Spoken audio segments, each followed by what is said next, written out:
This story is titled, My Family Was Too Busy with Perfect Brother to Notice My Move to Another City, until news of my mansion and multi-million-dollar fortune made them come begging for money. Hi Reddit, I've been lurking on this subreddit for months now, reading stories about dysfunctional families and finally decided it was time to share my own experience. Honestly, I don't even care if anyone reads this, but typing it out feels therapeutic. I'm David, 28 years old, and until recently I was living in Boston with my parents, George and Helen. If I had to describe my family dynamic in one word, it would be lopsided.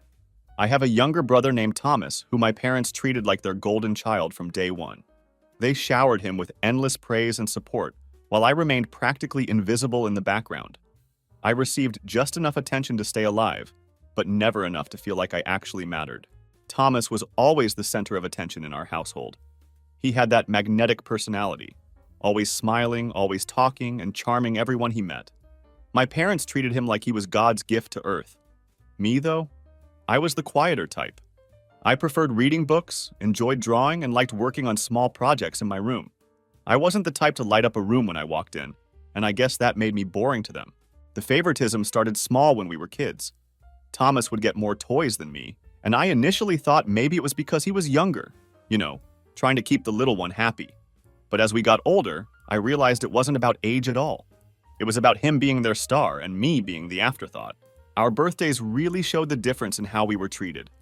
Thomas would get massive parties with expensive gifts, the whole 9 yards. My parents went all out for him every single time. My birthdays? Just a grocery store cake, a quick happy birthday, and then everyone would go back to talking about Thomas's latest achievements. I remember one year specifically that really highlighted the disparity. I had asked for new art supplies because I really wanted to improve my drawing skills. Instead, I got a pack of cheap markers from the dollar store. Meanwhile, Thomas got a brand new mountain bike that same year that cost them nearly $1,000. But honestly, the emotional stuff hurt way more than the material things.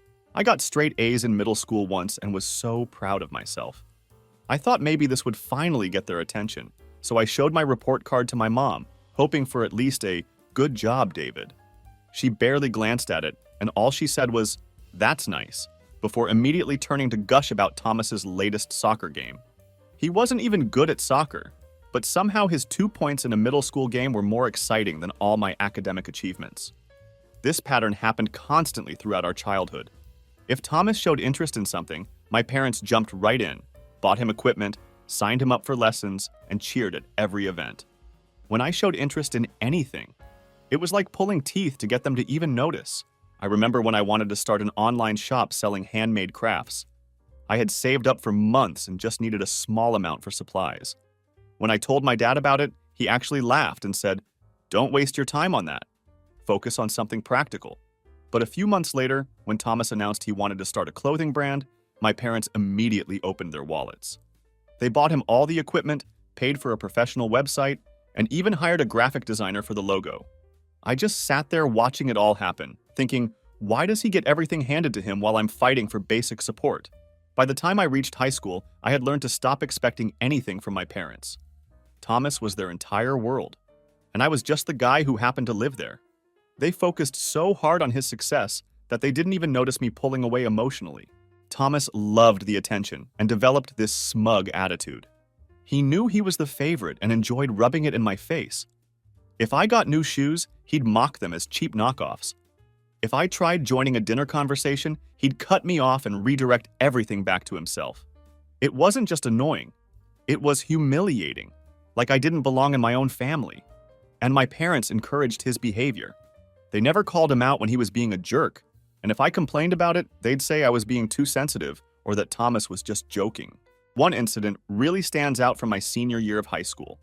I had entered a regional competition for young entrepreneurs and spent weeks preparing everything, designing prototypes, perfecting my presentation. I won first place and came home bursting with excitement, thinking that maybe this time, maybe they'd finally be proud of me. My dad's response? "That's nice, but have you seen Thomas's new logo? It looks so professional." My mom didn't even look up from her phone. I went to my room that night and cried my eyes out. Not because I wanted their approval anymore, but because I realized I'd never get it. That was my breaking point. I decided I needed to get out. I couldn't keep living as the family ghost, so I started making plans to leave after graduation. But leaving wouldn't be easy. My parents had dumped so much money into Thomas's business that there was barely anything left for me. When I told them I wanted to move out and focus on my own business, they shut me down immediately. "We can't spread ourselves too thin," they said. "Thomas's business is the future of this family." It felt like getting slapped in the face. They didn't even consider my dreams because they were too busy propping up Thomas. That's when it hit me. I couldn't rely on them anymore. If I wanted a better life, I had to build it myself without their help. So that's exactly what I did. After the disaster of my high school years and my parents' blatant favoritism, I knew I couldn't stick around. Whatever faith I had left in them vanished when they poured thousands into Thomas's half-baked ideas while dismissing mine completely. That was the final straw. I decided that I wouldn't wait for opportunities. I would make my own. But here's the thing. When you're ignored your whole life, you learn to keep your plans quiet. I wasn't about to announce my business plans again, not when they just dismissed them like they always did. So I went underground with my planning. My first step was saving every penny I could. I worked part-time jobs after school, did tutoring, babysat rich kids, and even took freelance work online. I told my parents I was volunteering at the library or studying at a friend's house. They never asked questions, probably too busy hovering over Thomas anyway. I used the money I saved to learn business basics. I stayed up late watching tutorials, learned marketing, studied web design, researched product sourcing, all from my tiny bedroom. I was always careful to hide my laptop screen when someone walked in. It felt sneaky, but it was actually exciting. For the first time, I was working towards something that was truly mine. My business idea was simple but solid. I wanted to create custom design products, things like mugs, tote bags, and stationery for specific niche audiences. It wasn't groundbreaking, but I believed in it completely. I researched market trends carefully, designed tons of mock-ups, and found a small supplier willing to work with my limited budget. I'll never forget the feeling when I made my first sale. It was only $15 for a custom-designed mug, but it felt like winning the lottery. Someone actually valued something I created enough to pay for it. Meanwhile, Thomas's business was failing spectacularly. He would come home from meetings with his team, which were really just his drinking buddies, complaining about how hard it was to get clients. He spent more time partying than working on his business. My parents' response? They threw more money at the problem, paid for new equipment, hired a marketing consultant, and even rented a small office space for him. I overheard my dad telling him one day, "Don't worry, Thomas. These things take time. You're building something big here." It took everything I had not to laugh out loud. Thomas barely lifted a finger, yet my parents treated him like he was the next Steve Jobs. While Thomas was wasting my parents' resources, I was quietly scaling up my operation. My online shop was gaining real traction as I used clever social media marketing strategies, posted in forums where my target audience hung out, and used subtle product placement without being pushy about it. Orders started coming in steadily, and by graduation time, I was making enough to support myself completely. I didn't tell my parents about my success, though. They assumed I was still figuring things out. When I told them I wanted to move out, they barely reacted. My dad just said, "Good for you. Maybe you can help Thomas with his business now, since you'll have more time." I had to bite my tongue hard to keep from saying what I really thought. I just smiled and said, "Sure, Dad." What they didn't know was that I wasn't moving out to help Thomas or to stay anywhere near home. I had already found a small office space in Chicago, far enough away that they wouldn't drop by unannounced. It wasn't fancy at all, just a single room with peeling wallpaper and a creaky old chair. But it was all mine. I signed the lease the day after graduation. I felt truly free for the first time in my life. No more hiding, no more pretending, no more being the invisible son. I finally had something that was completely mine. Setting up that office was one of the happiest moments of my life. I spent days arranging everything, setting up my computer, and organizing inventory. It was hard work, and I had moments of self-doubt, but I loved every second of it. The first thing I did after moving was expand my product line significantly. I introduced personalized notebooks and started making custom planners, which turned out to be a huge hit. I also began offering custom designs for bulk orders like corporate gifts and wedding favors. My business grew faster than I had expected. Within the first year, my business was growing so rapidly that I had to hire a part-time assistant just to handle the packing and shipping. By the second year, I upgraded to a larger office and brought on 2 more team members. Everything was expanding quickly, and I was thriving. Meanwhile, my parents still thought I had some side job occasionally helping Thomas. They never asked for details, and I never offered any information. It was almost funny how little they cared about what I was actually doing with my life. Thomas, though, was struggling more than ever. His business had completely tanked. The office my parents rented was sitting empty, and the website hadn't been updated in months. My dad was still trying to prop him up, saying, "These are just growing pains," but even he was starting to sound tired of the excuses. By my third year in business, I was making more money than I ever imagined possible. I had multiple revenue streams going, a loyal customer base that kept growing, and I'd even secured partnerships with local retailers. I didn't just feel successful, I felt vindicated. All those years of being overlooked had led to this moment. My parents had put all their faith in Thomas, and he had let them down completely. Meanwhile, I had built an empire from nothing, all by myself. But the funny thing is, they still didn't notice. I would go home for the occasional holiday dinner, and my dad would always ask the same thing. "So, David, when are you going to get serious about your career?" I wanted to laugh in his face, but I just said, "I'm working on it, Dad," and left it at that. They had no idea that I wasn't just working on it. I was absolutely crushing it. One morning, I was sitting in my office scrolling through emails and planning my next product launch when my phone buzzed. It was an unknown number, but something made me answer it instead of ignoring it like I usually would. I heard my dad's voice on the other end. "Hey, David!" I froze immediately. My dad never calls unless he needs something. I leaned back in my chair and said, "Hey, Dad, what's up?" An awkward pause followed. "Your brother..." "Well, Thomas has another business idea," he finally said. "We're all pitching in to help him start again. He really wants to get it right this time." I felt my stomach twisting, not with anger exactly, but with that familiar disappointment I'd carried since childhood. "Okay," I said carefully, waiting for the real reason he called. "Well," my dad continued, "we thought it would be great if you could come home for a family meeting. You know, to brainstorm, help Thomas get this thing off the ground." And there it was, the real reason for the call. I actually laughed out loud. "You want me to help Thomas with another business idea?" "Don't laugh, David," he said. "He's learned a lot since the last one didn't pan out. Families should stick together during times like this." I leaned forward at my desk. "Dad, with all due respect, why would I do that? You've never once asked me for help before." He sighed heavily. I could almost hear him massaging his temples. "Look, David, it's not just about Thomas. It's about the family's reputation. People are starting to talk, wondering why Thomas can't make anything work. If we all come together, we can help him turn things around. Shut those people up." That's when everything clicked. This wasn't about family at all, not even really about Thomas. It was all about appearances, as always. My parents didn't want to help Thomas because they believed in him. They just didn't want to look bad in front of their friends and neighbors. "I'm sorry, Dad," I said, trying to keep my voice steady. "I've got my own business to run. I don't have time to play cheerleader for Thomas." That's when the guilt trip started. My dad launched into a huge monologue about how much they had sacrificed for us, how hard it was raising two boys, and how I should be grateful for everything they'd done. I stayed silent and let him ramble on. When he finally ran out of steam, I simply said, "I'm not coming home, Dad. I've got too much on my plate." The line went quiet for a moment, and then he dropped his threat.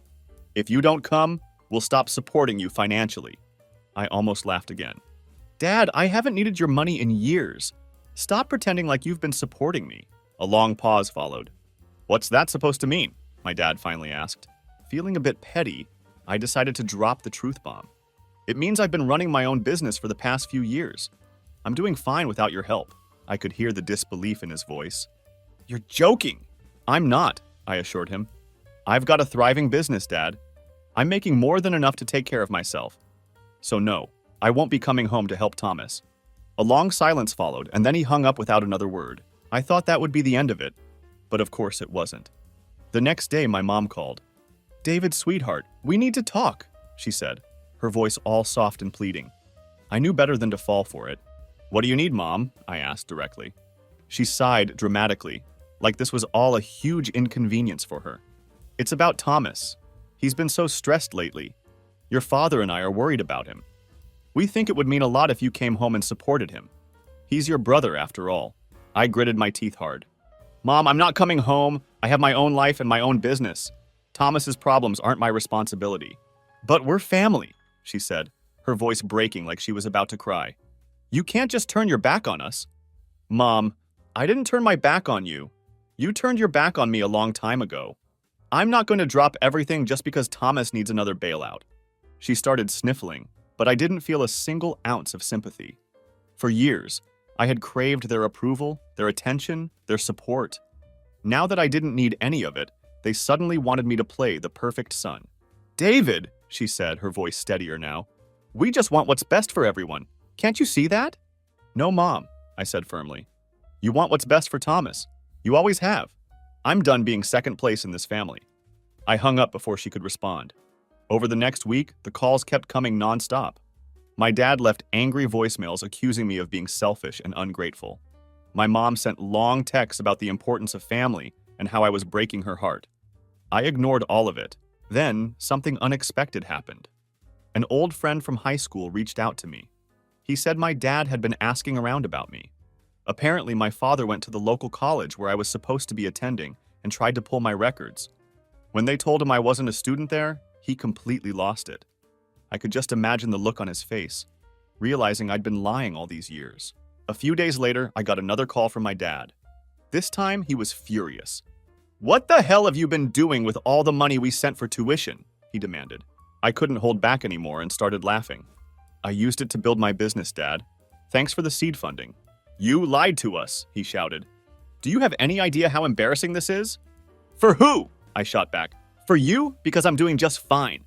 He tried lecturing me about trust and respect, but I cut him off mid-sentence. You want to talk about trust and respect? Where was that when I needed it?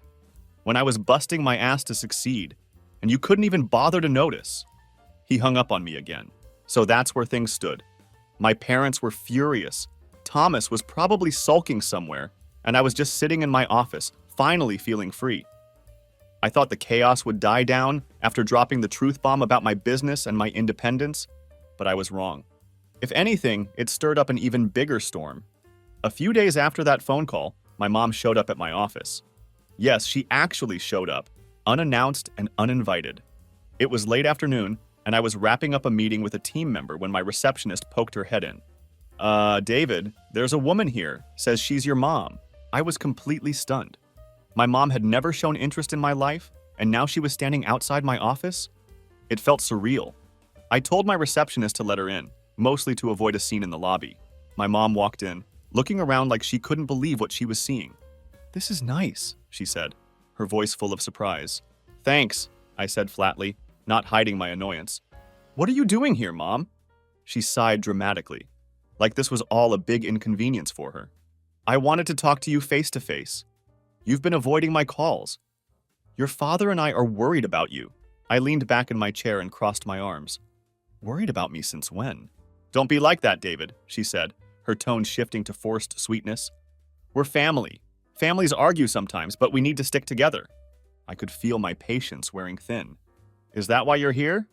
To guilt trip me into coming home? Playing happy family? Her face fell for a moment before she quickly put the mask back on. No, I'm here because we want to make things right. Your father and I talked about it. We realized we might have been too focused on Thomas over the years. We want to make up for it. I didn't believe a single word. Make up for it how exactly? By pretending the last 20-some years didn't happen? Her eyes darted around the room, avoiding my gaze. We want to support you now, David. You've obviously done well for yourself. We're proud of you. I couldn't help but scoff. Proud? You didn't even know what I was doing until a week ago. You didn't care when I needed you. Now you suddenly want to act like supportive parents. Why? Because Thomas's business failed? Because you need someone to bail you out? Her face turned red. That's not fair. We've always cared about you. Stop, I interrupted her, my voice sharp as a blade. Let's not rewrite history. You came here because you're desperate, not because you care. So why don't you drop the act and tell me what you really want? She hesitated, her hands fidgeting with her purse strap. Finally, she came clean. Your father and I are in a financial bind. Thomas's last venture cost us more than expected. We were hoping you could lend us some money to get back on our feet. I laughed bitterly. Of course, it always comes back to money. It's not just about money, she said quickly. We want to rebuild our relationship with you too. This could be a fresh start for all of us. I stared at her, trying to decide if she believed her own lies or if she was just trying to manipulate me. You spent years ignoring me and dismissing me. Now you want a fresh start because you're broke? That's not how this works, Mom. I'm not your safety net. Her expression hardened. David, we're your parents. We've done so much for you over the years. No, I snapped back. You did so much for Thomas. Don't sit here pretending you were supportive parents when you couldn't even bother to ask how I was doing most of the time. I don't owe you anything. She stood up abruptly, her chair scraping against the floor. You're being selfish. We're still your family, whether you like it or not. And you were my family, I shot back. But you treated me like I didn't exist. Now, if you don't mind, I have work to do. She left without another word, slamming the door behind her. I thought that was the end of it. But my parents weren't done yet. A few days later, I had another surprise visitor. Thomas showed up at my office. I barely recognized him. He looked like a complete mess. Unshaven, disheveled, with a desperate look in his eyes. David, he said, walking in. Can we talk? I sighed heavily and leaned against my desk. What do you want, Thomas? He sat down heavily and ran a hand through his messy hair.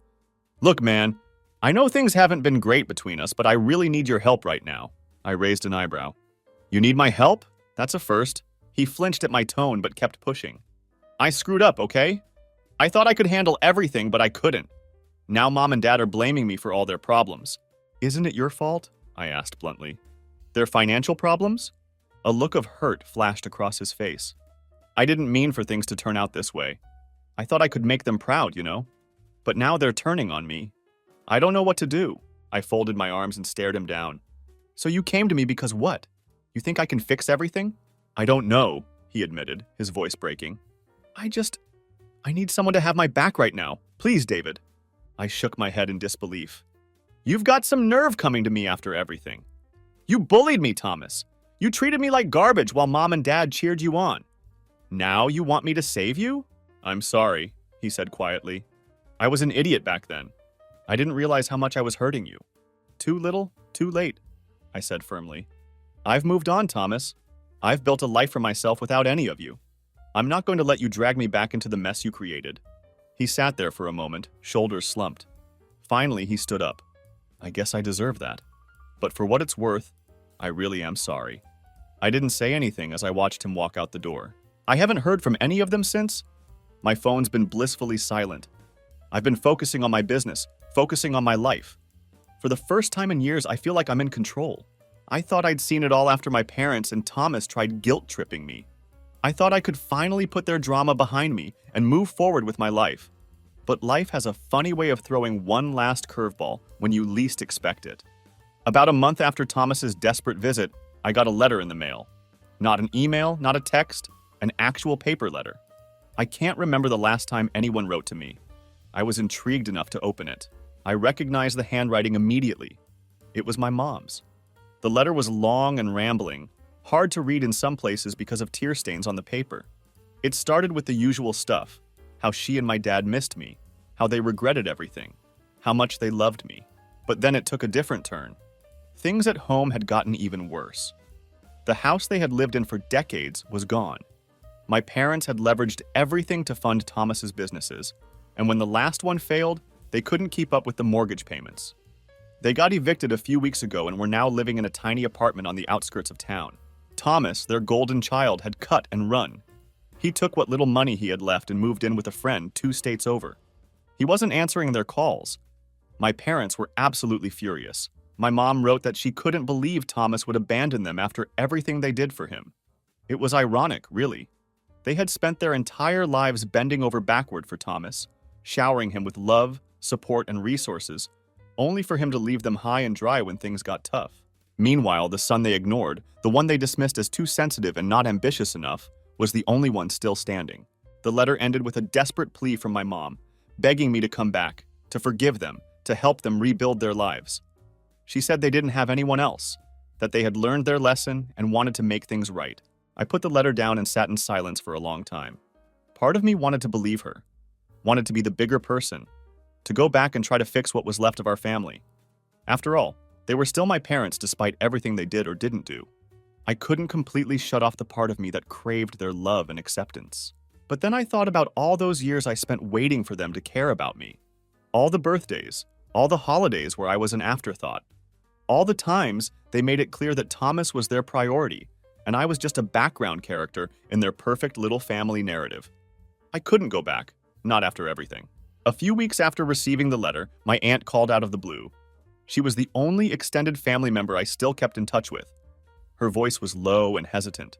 "David, I don't know if you've heard, but your parents are in real trouble," she said. "I figured," I replied, not hiding my lack of sympathy. "They lost the house, but it's worse than that," she continued. "George, your dad, had a big argument with an old client. It's blown up into a lawsuit. He's being sued for damages. If they lose, they'll have nothing left." I rubbed my temples. "What do you want me to do about it?" She hesitated. "I'm not saying you owe them anything, David. God knows they've treated you terribly. But they're your parents. I just thought you should know." I thanked her for letting me know and hung up. That night, I couldn't stop thinking about everything. My parents had made so many bad decisions and mistakes, but at the end of the day, they were still human, flawed, selfish, short-sighted, but human nonetheless. I wasn't going to swoop in and save them from everything.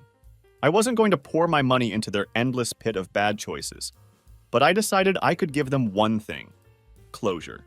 I called my mom the next day. She picked up on the first ring, her voice shaky and emotional. "David, is that you?" she asked. "It's me," I confirmed. "Oh, thank God," she whispered. "I've been praying you'd call. How are you? Are you okay?"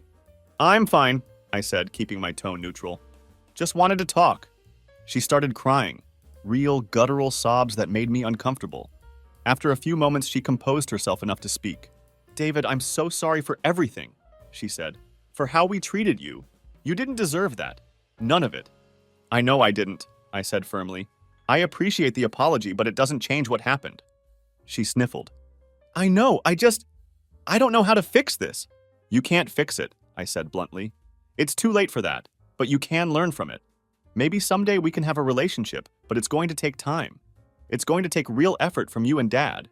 "We're willing to do whatever it takes," she said quickly. "We'll prove it to you, David. I promise." I didn't respond right away. I knew better than to put too much stock in her promises. "Take care of yourselves," I said finally. "That's all I can say right now." I hung up and felt an odd sense of peace. For the first time in my life, I felt like I was in control of the relationship with my family. I know I said I was done with my parents and all their drama, but life has a way of complicating things. I've been sitting with everything for the past few months and realized something. No matter how much they hurt me, they're still my parents. That doesn't mean forgiving everything overnight or pretending it didn't happen. It just means I couldn't shake the thought of them struggling, homeless, and hopeless. As much as I wanted to stay detached, the idea of walking away entirely started to feel wrong. After a lot of internal debate, I decided to step in, not to fix their lives, but to give them a fighting chance to fix it themselves. I made one thing clear to myself. This wasn't about being a hero or proving a point. It was about setting boundaries and doing what felt right. A few days ago, I drove to the tiny apartment where my parents had moved after losing their house. I hadn't told them I was coming, and I wasn't sure what to expect when I knocked on the door. My mom answered, looking older than I remembered, more worn down. Her eyes widened when she saw me. "David," she whispered, "you came." "Yeah," I said, stepping inside. The apartment was small, cluttered, and depressing. My dad was sitting on the couch, flipping through a stack of papers. He looked up when he heard my voice. "David," he said gruffly, standing up, "what are you doing here?" I looked between them and took a deep breath.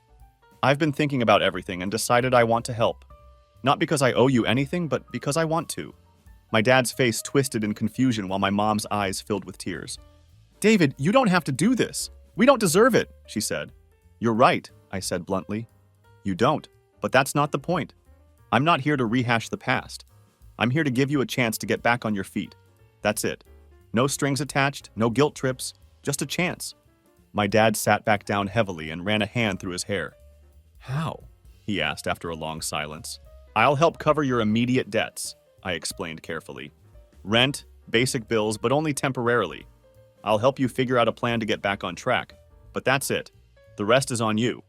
They both nodded, stunned into silence. Over the next few days, I sat down with them and went through their finances. It was worse than I thought. They were drowning in credit card debt, overdue bills, and the fallout from my dad's lawsuit. Thomas's failed businesses had left them with nothing but broken promises and unpaid loans. I helped set up a budget, arranged for smaller debts to be consolidated, and even paid a couple of urgent bills to keep the lights on. It wasn't easy seeing how far they had fallen, but I kept reminding myself that this was a temporary arrangement. There were a few tense moments, of course. My dad had a hard time swallowing his pride, and my mom kept trying to apologize for everything. I told her apologies were fine, but what they really needed was to take responsibility for their lives moving forward. "This is the last time I'm doing this," I said firmly. "After this, you're on your own." They both nodded, and for once I believed they understood. The hardest part was facing my own emotions. Every time I handed them money or helped figure out a problem, part of me wondered if I was being stupid, setting myself up to be taken advantage of again. But another part felt like I was finally closing a chapter on years of pain and resentment. Helping them wasn't about fixing the past. It was about proving to myself that I could rise above it. It's been a week since I stepped in, and things seem to be moving in the right direction. My parents have started looking for part-time jobs. They're taking the budgeting seriously, and I even set up an online bill pay system to make things easier for them. I'm not saying everything is perfect now. There's still a lot of history between us, and it's going to take a long time to rebuild trust. But for the first time in a long time, I feel like we're moving forward instead of spinning in circles. I'm cautiously optimistic, but I'm keeping my boundaries firmly in place. If they slip back into their old habits, I'll walk away again without hesitation. But for now, I'm willing to give them this one last chance.